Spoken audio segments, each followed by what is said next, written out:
Samantala, mga idol, 100 mag-aaral sa Calasiao nabigyan ng tulong pang-edukasyon. Para sa detalye, narito si Idol Matthew Pacheco.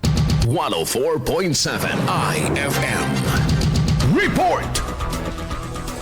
100 kabataan mula sa high school at kolehiyo sa Barangay Longos, Calasiao ang tumanggap ng educational assistance bilang bahagi ng programang pang-edukasyon ng barangay na isa katuparan ng pamamahagi sa ilalim ng Barangay Ordinance No. 2 Series of 2025 na layuning palakasin ng suporta sa pag-aaral ng mga kabataan sa kanilang komunidad. Kasabay naman ang aktibidad ang isinagawang barangay at katipunan ng Kabataan Assembly kung saan tinalakay ang ulat sa pananalapi, mga proyekto at mga programang nakatakdang ipatupad sa susunod na taon. Layunin din ang programa na matiyak na ang pondo ng barangay ay naibabalik sa mamamayan sa anyo ng Tulong Pang-Edukasyon. Samantala, tinatayang 700 scholars sa buong bayan ng Calasiao ang nakatakdang makatanggap din ng educational assistance sa ilalim naman ng lokal na pamahalaan. Kasama mo mula rito sa IFM Digupan, ito si Idol Matthew Pacheco. Tatak IFM!